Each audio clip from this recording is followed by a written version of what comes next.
Scrap and Ames fans, welcome back to my third Arty Fun Friday process video. I am working in my art journal today and doing some watercolouring techniques, playing around with some watercolours. So what I just did then is using my thicker brush, I just smooshed some water across the page just to sort of, I guess, not prime it, but make it a bit easier for the colour to sort of blend across the page a little bit. Decided to go with a bit of a purple theme. I don't know why. Honestly, it was just like I had this thought. I'm like, I'm going to do this and it's going to be purple and this is what I want to go with. So that's what I did.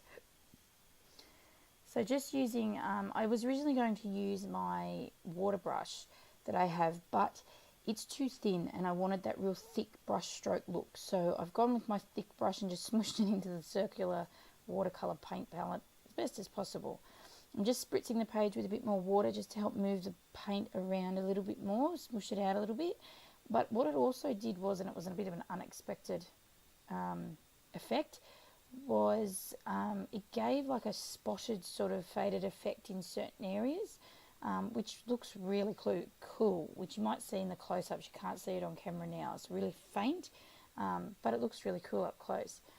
So again, just adding some spots with my watercolours there with a different kind of brush and using this distress stain just to add some splotches on the page. Again, I was just going with the flow. It's what I felt like doing. Didn't know what I was going for, so am just rolling with it. Going with those purples, some pinks, and that's about it. So I'm going to use this stencil. I knew I wanted to go, I did want to have a bit of a whimsical butterfly kind of theme. And I thought, I knew I had this stencil, so I thought I'd use some Colour Blast paste, which is severely on low at the moment on my supplies. It's running out very quickly. So I've just pushed that through that parts of that stencil just to give that second layer, I guess, almost to the page. And just using my Dilutions paint here, I think it's called Cut Grass, I think I'll show you. Just making some really uneven strokes there, just to give that grass kind of field effect is what I'm trying to go for.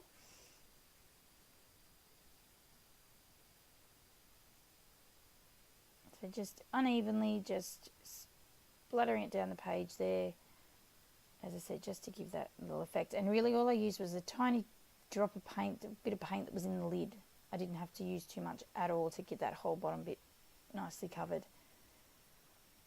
So I've got the watercolour background, then I've got some texture paste, and then on top of that I've added some of the Dilutions paint as well.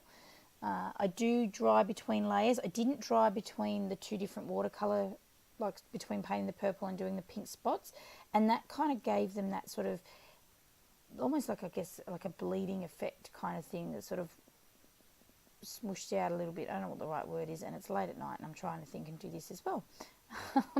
So it worked really well, but I did dry in between the other layers as well.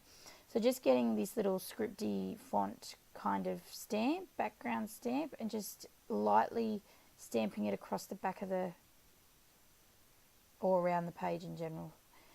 So I don't use the whole thing. I just, as you can see, just used a little bit off the top to ink it. And just gave it that, I just wanted to give it that, as I said, that whimsical, I don't know, kind of relaxed, flowing fields kind of feeling, and almost old school, antique-y kind of feeling, as strange as that sounds, and as probably, I don't know how, but yeah, so that's what I was going for. I knew I'd use butterflies, and I wanted to use the big butterfly here in the lower parts of the page, just to give it that, like they were flying up close. And then I'm using a smaller one in the at the top sort of thing to give you that sort of like they're flying away kind of effect. All I knew is I wanted purple and butterflies when I started this. It was just that feeling I had. I think just been thinking of my grandmother lately, who passed away a year ago. So I was very, very close to her, and butterflies have become something that's symbolic almost of her, with my aunt and myself. And yeah, so I don't know, maybe she's just been on my mind and that's why I did this. Don't know, but anyway. So yeah, I think I'm finished with the stamping. No. That's right, I chose to use this Heidi Swap stamp. There's a phrase in it that says thankful for you. So yeah, so I do add this in sort of faint parts around the page, just in a few sort of sections. Not really heavily stamped, just as faint as I could sort of be without it not seeing it at all. And it all blended really well over the top of that colour paste, the stamping, the green paint as well. It didn't sort of have I haven't had any issues with it, as in like a bleeding sort of effect, or, you know, gelling together and looking, ugh. This actually really only took me a good 15-20 minutes to do. Once I sort of had the inspiration to get in and get it done, I just went with it, and it was great. It came to me really easily, and I'm absolutely really happy with how this journal page worked out, and one of my top journal pages, I reckon. So I just pulled one of these deers out from my random ephemera pack. I think it's a reject shop one. And I'm just going to use my clear gel medium there just to stick it down and give it a bit of a gloss effect.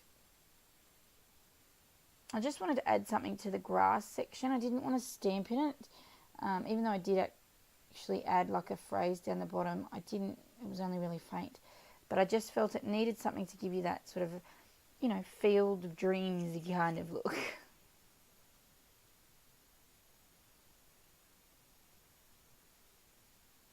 Now I do fuss around as to what else I was going to put there, and then I put like a sort of from another old ephemera pack, I just put a smaller version of a deer there. And it all ties in really well. Like that other deer has a blue bow tie kind of thing, sparkly bow tie around its neck. So this blue one, or aqua one, looks good. It ties in well. So they're not too bolder kind of colours that stand out from the background even as well. So just making sure it is all stuck down. The only problem I had here was that I probably didn't quite wait long enough for my paint to dry, the green paint, but also adding the gel medium to it, it sort of made it a bit streaky and go on the deer a little bit. But otherwise, there was no other issues. And as I said, this was a really easy page to do. I think I'm actually nearly done, and I haven't really sped this video up too much, or had to take too much out.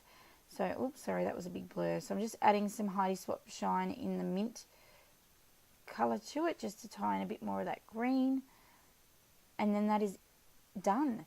So if you have any questions about this journal page, please let me know. Ask away in the comments, or any you know, if you've got any feedback or whatever. Be sure to hit the like button so I know that you are enjoying what you're watching, and don't forget to subscribe if you're not already. And I will see you again shortly with another process video. Thank you so much for stopping by and watching. Bye.